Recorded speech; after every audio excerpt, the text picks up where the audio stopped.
Hello students, मैं आप सभी का स्वागत करता हूं इस नई वीडियो के अंदर। इस वीडियो में हम डिस्कस करेंगे electrostatic potential due to an electric dipole at any general point. यानी किसी इलेक्ट्रिक डाइपोल के कारण किसी एक जनरल पॉइंट पर इलेक्ट्रोस्टैटिक पोटेंशियल का क्या एक्सप्रेशन निकल करके आता है, उसका जनरल एक्सप्रेशन क्या होता है, उसको हम कंप्लीट डेराइव करेंगे। ठीक है। अच्छा, इलेक्ट्रिक डायपोल क्या चीज़ है ये मैं अपनी प्रीवियस वीडियोस में ऑलरेडी डिस्कस कर चुका हूँ।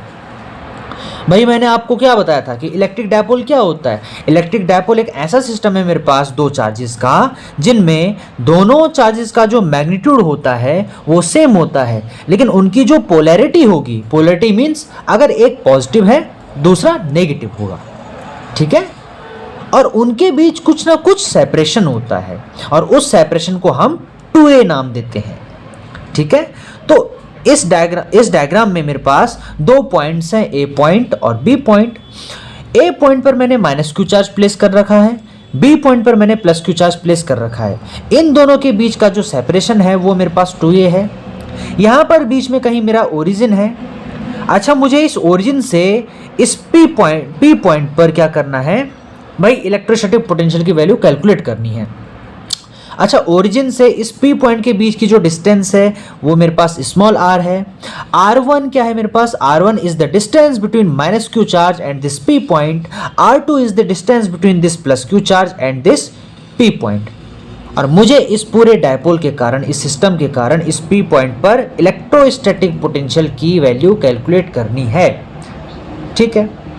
अब अपनी प्रीवियस वीडियो में मैं आप लोगों को ऑलरेडी बता चुका हूं कि पॉइंट चार्ज के कारण किसी एक पॉइंट पर इलेक्ट्रोस्टैटिक पोटेंशियल की क्या वैल्यू निकल करके आती है, उसका हम फॉर्मूला क्या निकल करके आता है वो हम लास्ट वीडियो में ऑलरेडी डेराइव कर चुके हैं। तो सबसे पहले मेरा काम ये रहेगा कि मैं माइनस क्यू चार्ज के कारण इस पी पॉइंट पर पोटेंशियल निकालूं और अगेन फिर मैं प्लस क्यू चार्ज के कारण यहाँ पर इस पी पॉइंट पर मैं क्या निकालूं, पोटेंशियल की वैल्यू को कैलकुलेट करूं। तो माइनस क्यू चार्ज के कारण यहाँ पी पॉइंट पर पोटेंशियल की वैल्यू कितनी निकल करके आती है, उसको मैं रिप्रेजेंट करूंगा v माइनस क्यू से। वो मेरी बराबर होगी 1/4 pi epsilon not minus Q divided by r1। r1 क्या है, r1 is the distance between this minus Q charge and this P point. अब अगेन प्लस क्यू चार्ज के कारण इस पी पॉइंट पर कितना पोटेंशियल है उसको मैं रिप्रेजेंट करूंगा v due to plus q, that will be equal to 1/4 pi epsilon nought q by r2। r2 क्या है, डिस्टेंस है इस प्लस क्यू चार्ज और इस पी पॉइंट के बीच का। ठीक है। अब जो मेरे पास पी पॉइंट पर नेट पोटेंशियल निकल करके आएगा वो मेरा बराबर होगा vp के। vp क्या है, vp is the net potential at this P point due to these two charges, और वो मेरा बराबर होगा किसके भाई, v due to minus q plus v due to plus q. अब इनकी वैल्यूज को मैं यहाँ पर पुट कर देता हूँ, तो ये मेरा बराबर होगा 1/4 pi epsilon not minus Q divided by r1 plus 1/4 pi epsilon nought Q divided by r2। यहाँ से भाई q divided by 4 pi epsilon not मेरा कॉमन आ रहा है और इसे मैं लिख सकता हूँ 1/r2 माइनस 1/r1। तो ये मेरे पास Vp आ गया। अगेन आगे से अगर मैं सिंप्लीफाई करूंगा तो मेरे पास बनेगा Vp is equal to Q divided by 4 pi epsilon nought. यहाँ एलसीएम लूंगा मैं तो मेरे पास बनेगा R1 R2, इधर ऊपर आपका बनेगा R1 माइनस R2। ठीक है। अच्छा ठीक है। अब देखिए मुझे क्या करना है, मुझे यहाँ पर R1 माइनस R2 और R1 इंटू R2 की वैल्यू को कैलकुलेट करना है। ठीक है ना। तो देखिए मैं क्या करता हूँ, मैं इस बी पॉइंट से इस AP के ऊपर, इस लाइन के ऊपर एक परपेंडिकुलर ड्रॉ करता हूं, जो कि कुछ भाई इस प्रकार से मेरा ये परपेंडिकुलर होगा आपका। ठीक है। अच्छा, अब आप अगर इस फिगर को ध्यान से देखेंगे तो आपको देखने से पता चलेगा कि भाई जो मेरा R2 है ये किसके बराबर आ गया, ये किसके बराबर होगा, इस डिस्टेंस के बराबर होगा। इसको हम कुछ नाम दे देते हैं इस पॉइंट को, let us suppose this is my M point. तो जो मेरा R2 है ये बराबर है किसके, MP के, according to the diagram, according to this geometry. यानी यहाँ से यहाँ तक मेरी जो डिस्टेंस है वो कितनी आ गई, R2 आ गई, जो कि मेरी इसके बराबर है, दैट इज R2। अच्छा ठीक है। अच्छा यहाँ पर देखिए आप A से P तक के बीच की जो मेरे पास कंप्लीट डिस्टेंस है दैट इज R1, और इतनी मेरे पास क्या हो गई, R2 हो गई।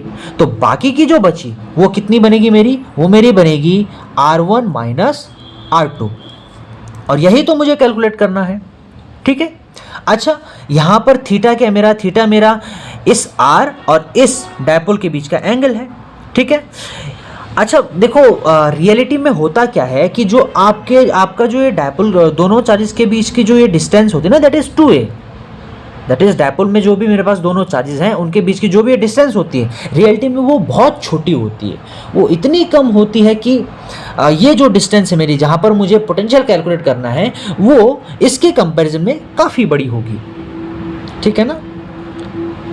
तो सिंस यहाँ पर हम लिखेंगे since 2a is very very smaller than r, यानी जो 2a है that is the distance between these two charges, वो काफ़ी छोटा है as compare to this distance जहाँ पर मुझे पोटेंशियल कैलकुलेट करना है।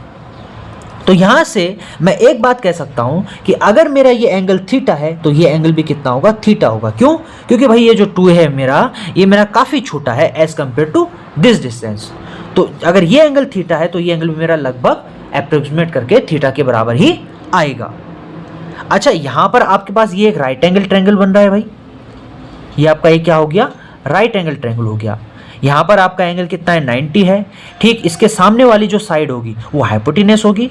ठीक है। अगर इस एंगल से मैं देखूं तो ये मेरा बेस बन जाएगा और ये मेरा परपेंडिकुलर बन जाएगा। तो अगर इस राइट एंगल ट्रायंगल में मैं कॉस थीटा निकालूं, यानी कॉस थीटा से देखने पर निकालूं, तो मेरे पास बनेगा cos theta is equal to, भाई cos theta is equal to base divided by hypotenuse. तो बेस मेरा कितना है, that is R1 minus R2, तो ये मेरा आ जाएगा R1 minus R2 divided by hypotenuse. Hypotenuse कितनी है मेरी, दैट इज 2a।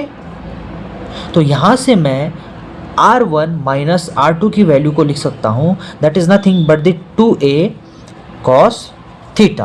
तो ये मेरे पास आ गई R1 माइनस R2 की वैल्यू। ठीक है। अब मुझे जस्ट ये R1 इंटू R2 निकालना है, और एक बार अगर मुझे ये मिल गया तो मैं जस्ट इसमें वैल्यूज पुट करके अपना जो भी जनरल एक्सप्रेशन आता है किसी डायपोल के कारण किसी एक जनरल पॉइंट पर इलेक्ट्रोस्टैटिक पोटेंशियल का, वो मुझे इजीली मिल जाएगा। ठीक है। अच्छा अगेन देखिए, सिंस ये 2a मेरा बहुत छोटा है इस r से, ये जो 2a है मेरा ये बहुत छोटा है इस r से। ठीक है। तो जो मेरा ये R1 होगा वो मेरा लगभग बराबर हो जाएगा किसके, R2 के, क्योंकि ये डिस्टेंस बहुत छोटी है। अगर ये डिस्टेंस मेरी काफ़ी छोटी है तो ये डिस्टेंस R2 और ये मेरा जो R1 है ये लगभग मेरे अप्रोक्सीमेट करके ये मेरे इक्वल आएंगे, और जो कि बराबर रहेगा किसके, R के। ठीक है। तो इसे मैं बराबर कर सकता हूँ किसके, R के। तो यहाँ से R1 इंटू R2 मेरा निकल करके आएगा किसके बराबर, R स्क्वायर के बराबर। क्यों? क्योंकि भाई R2 भी मेरा R के बराबर हो गया, R1 भी मेरा R के बराबर हो गया। अब इन वैल्यूज को हम इस इक्वेशन में, let us suppose this is my first equation, इसमें हम पुट करके देखते हैं क्या रिजल्ट निकल करके आता है। तो देखिए फर्स्ट इक्वेशन मेरे पास कुछ इस प्रकार बनी, that is V potential at P point, वो मेरे पास आएगा Q divided by 4 pi epsilon not, और इधर मेरे पास था R1 minus R2 divided by R1 into R2। ठीक है। R1 माइनस R2 की वैल्यू को यहाँ पर हम पुट कर देते हैं, तो ये मेरे पास बनेगा 4 pi epsilon not, R1 minus R2 क्या है मेरा, that is 2a cos theta divided by R1 into R2 मेरा जस्ट R स्क्वायर के बराबर आ गया। अच्छा अब हम जानते हैं कि जो मेरा डायपोल मोमेंट होता है दैट इज P वेक्टर, वो मेरा बराबर होता है Q इंटू 2a के। तो यहाँ पर जो मेरा Q इंटू 2a है इसको मैं जस्ट P वेक्टर से रिप्लेस कर सकता हूँ। तो ये मेरे पास बनेगा V at P is equal to P vector cos theta, या फिर जस्ट फिलहाल के लिए मैग्नीट्यूड की बात करते तो just P cos theta divided by 4 pi epsilon not R square. ठीक है। अच्छा क्या मैं इसको ऐसे लिख सकता हूँ, V at P is equal to P vector dot R cap divided by 4 pi epsilon not R square. क्यों? क्योंकि अगर मैं इस डॉट प्रोडक्ट को ओपन करूंगा तो मुझे वापस से P कॉस थीटा मिल जाएगा, क्योंकि यहाँ पर R कैप क्या है, R कैप मेरा यहाँ पर यूनिट वेक्टर है। ठीक है। तो इसको मैं ऐसे लिख सकता हूँ। ठीक है, तो ये मेरे पास आ गया जनरल एक्सप्रेशन किसका, इलेक्ट्रोस्टैटिक पोटेंशियल का at a general point P due to an electric dipole, यानी किसी एक इलेक्ट्रिक डायपोल के कारण किसी एक जनरल पॉइंट P पर इलेक्ट्रोस्टैटिक पोटेंशियल की क्या वैल्यू होती है, उसका जनरल एक्सप्रेशन क्या है, दैट इज दिस। अच्छा, यहां पर हम एक आध चीजें देखेंगे। देखिए जो मेरे पास ये पोटेंशियल है ड्यू टू डायपोल, ये मेरा दो चीजों पर डिपेंड कर रहा है, that is the angle between this P vector and this R cap, ठीक है, और दूसरा डिस्टेंस के स्क्वायर पर भी ये मेरा डिपेंड कर रहा है। अच्छा, यहाँ पर मेरा P वेक्टर क्या है, P वेक्टर तो मेरे पास यहाँ पर जो है इलेक्ट्रिक डायपोल मोमेंट है, और इलेक्ट्रिक डायपोल मोमेंट की जो डायरेक्शन होती है वो होती है negative charge to positive charge, यानी ये जो मेरी डायरेक्शन है that is this direction, negative charge to positive charge, ये मेरी P वेक्टर की डायरेक्शन होगी। साथ ही साथ यहाँ पर जो मेरा R कैप निकल करके आया यूनिट वेक्टर, वो उसकी डायरेक्शन क्या होगी, उसकी डायरेक्शन होगी जिस भी पॉइंट पर हम पोटेंशियल कैलकुलेट कर रहे हैं उस पॉइंट तक का, ओरिजिन से उस पॉइंट की ओर एक यूनिट वेक्टर, दिए जो मेरा वेक्टर है that is my R cap.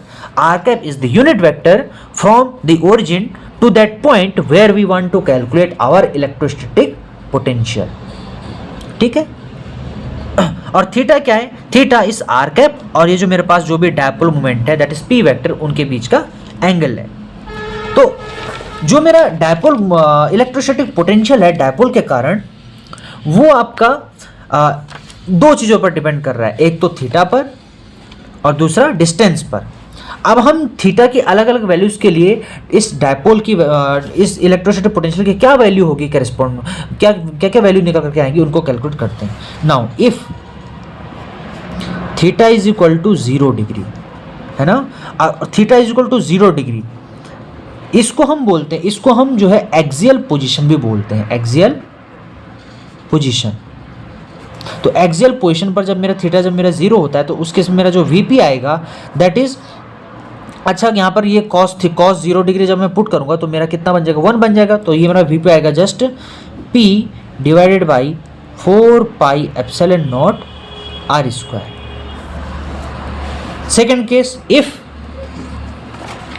Case आपके पास बनेगा if theta is equal to 90 degree, इसको हम बोलते हैं इक्वाटोरियल पोजीशन, इक्वाटोरियल पोजीशन।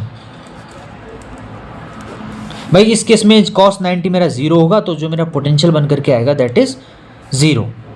तो ये दो स्पेशल केसेस हैं, इसको भी हमने ध्यान में रखना है, ठीक है। तो ये जो फॉर्मूला है मेरा बहुत इंपॉर्टेंट फॉर्मूला है, इसको आप सभी ने ध्यान में रखना है। आज की इस वीडियो में इतना ही, तब तक के लिए थैंक यू।